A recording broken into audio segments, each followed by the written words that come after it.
Hey, what it do, guys? It's your boy Supreme Uchiha the God, man, and I just read that TOG chapter 59, season 3. You know what I'm saying? It's so hard to get this lighting right every time. These are my daily struggles, ladies and gentlemen. This is why it's better to record in the daytime. But what was I doing? I was sleeping. But we up now, because I'm up right now. Okay, so in this chapter, it was basically, again, a battle chapter.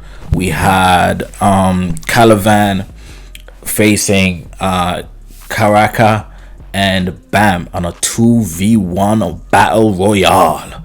You know what I'm saying? Not battle royale, obviously 2-1, a handicap match.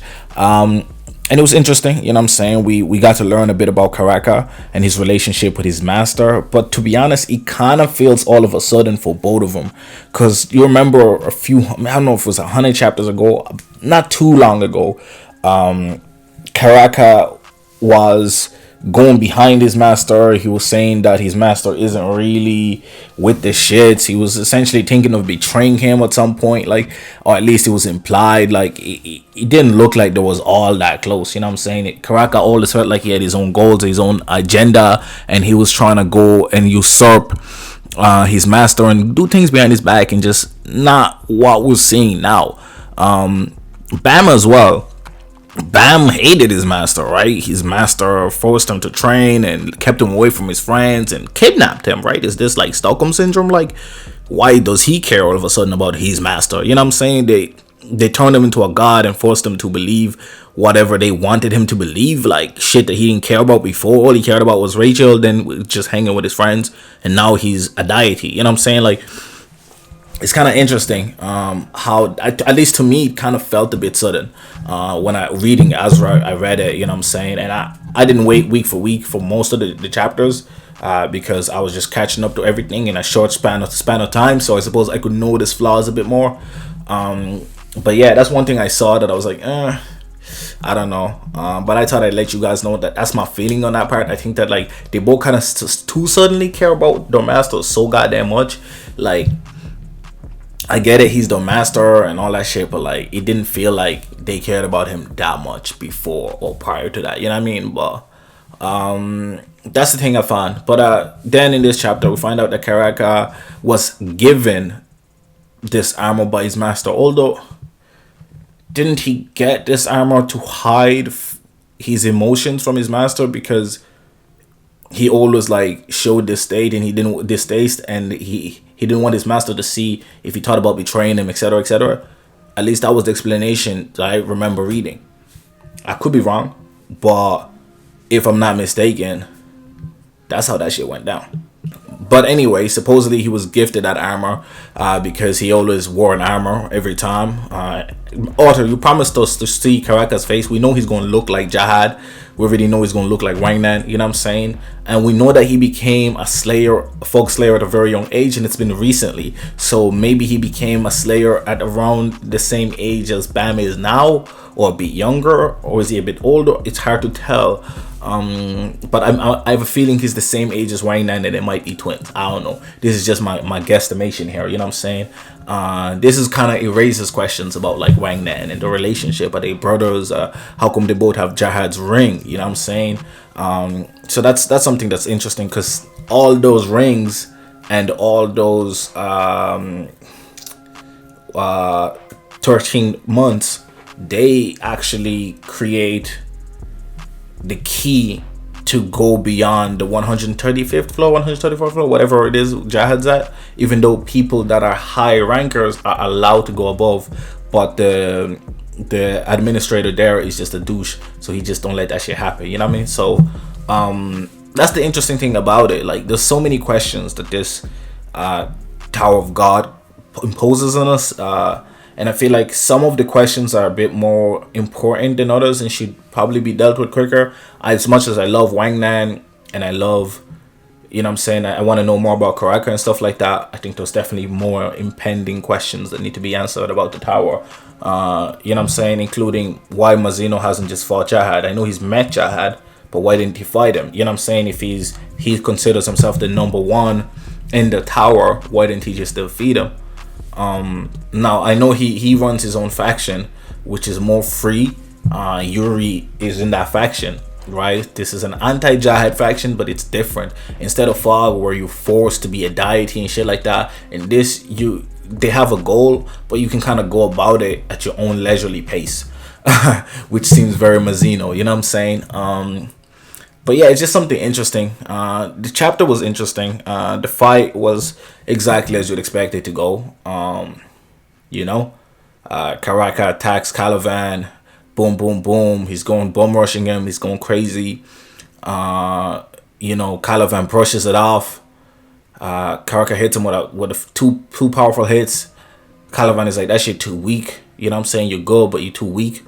Then obviously Bam comes through and hits the Black Sensu, you know what I'm saying? And boom, it hurt him a little bit. He wouldn't have reacted if it didn't hurt him a little bit, you know what I'm saying? And I can already guess what the next two chapters are going to be like. Or at least the next chapter, it's going to be, you know, oh, he's underestimating me now, so you know, this is my opportunity to hit him, and then he hits him. It's like, oh, that hurt him, so now he knows to be wary, but like he still thinks I'm just a puppy, so he's gonna take it easy. So that's literally gonna be the excuse, which has been every excuse for a lot of Bam fights that he should be losing. And in like I'm just guessing that it's gonna go something like that. Like if I'm wrong, you know what I'm saying, I'm gonna be the first to admit that shit, that I was wrong. But I really doubt it. You know what I'm saying? I think I figured out how he's gonna write this fight. You know what I'm saying? I hope it doesn't happen, just because honestly it's kind of feels like a beaten horse where every person he fights, and it shouldn't happen to Calivan actually, realistically, because he hurt Calivan before when he was already way weaker. So why would Calivan underestimate him now? You know what I mean? So, but it just has that feeling, because you can kind of like, it's just being built that way. You know what I'm saying? Again, this is not a chapter where there's not too much talk about in this chapter, because it's a fight. You know what I'm saying? Minus the little background we're getting. Karaka. Oh yeah, Karaka also sent one of the commanders to where his heart is at, right? So that's a lot of fate he's putting on you. You know what I'm saying? AKA Tea Lover. He's putting weight, or Coffee Lover. He's putting way too much faith in him to like guard his heart. You know what I'm saying? Like, that's crazy. You just putting this man in there to guard where your heart is at. You know what I'm saying? If they kill your heart, like, aren't you dead, bro? Like, no, that's a secret, but there's a big thing in the sky that's like covered in armor. Like, I don't know, that shit look risky. But it is what it is. I did enjoy the chapter, despite what I'm talking about. I did enjoy the chapter. It was a really good chapter, but at the same time, I wanted to call out what I hope doesn't happen. You know what I'm saying? I also wanted to question the relationship between the two students and the master. Now I get that some relationship are like uneven, and I get like that, you know, he let Bam hang out with Wang Nan and them for a bit, but it just all feels a bit. He was the same person that was like, I'll kill everybody if you don't, you know what I mean? Wasn't he threatening them and everything? He chased, like, it's just weird, bro. Like, it's just weird. I don't know, it just feels a bit weird. I wish they showed us more time between him and Bam before he got kidnapped, so that we can care more. You know what I'm saying? Like, don't get me wrong, I like the guy. I definitely want him to save him, but at the same time, I'm like, we haven't been, minus his own parts when we've seen him solo, right? Especially his fight with Calivan, that definitely upped his level.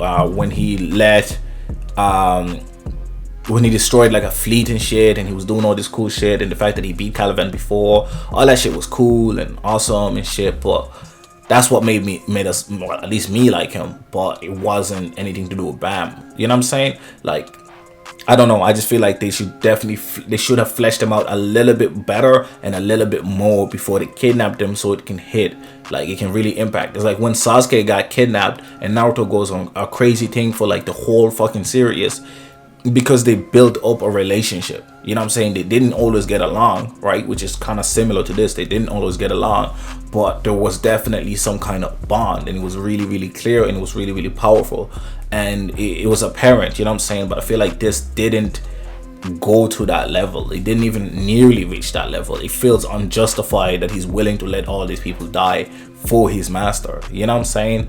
I can understand. I don't know. I can't even understand Karaka doing it, to be honest. Just again because of what we've seen, right? What we've seen, show don't tell. And I feel like the author is telling us a lot of things, but he's not showing us enough. You know what I'm saying?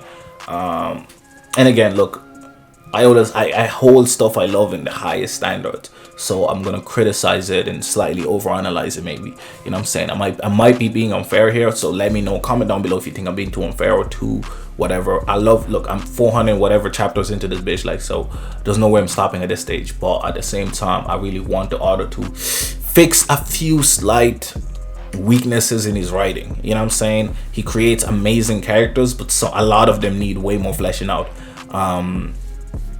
It's not supposed to be a Shonen Jump, and I don't want the Rock Lee situation to happen ever again.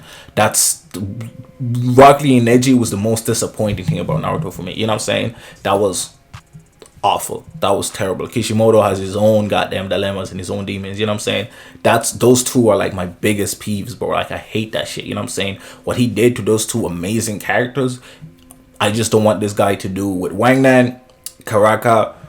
You know what I'm saying? Look, I love Shibisu, but I know he's not gonna have a prominent role like that. You know what I'm saying? But yeah, overall, I still enjoyed the chapter. Like I said, I still enjoyed the chapter. The fighting was a little bit cleaner. It was still kind of messy, but it was much cleaner, much more comparable, much easier to follow. Because again, some of these space wars have just been very Star Wars. You know what I'm saying? Very all over the place. I don't know. You know what I'm saying? And when I say Star Wars, I mean the Star Wars window on fucking ships and shit. Not window fighting with lightsaber. That shit bangs. But yeah, this has been your boy Supremacy to God. Let me know what you thought. Did you like the chapter? Did you hate the chapter? Why? Comment down below. Don't forget to subscribe, man. We're on the road to 500, bro. 500. We're almost at 300, bro. You know what I'm saying? What, 6 months into YouTubing, 200 something videos into it. You know, it'd be a gift and a blessing to get a K at some point. But, you know, we're just going to keep grinding every day. And I'm out.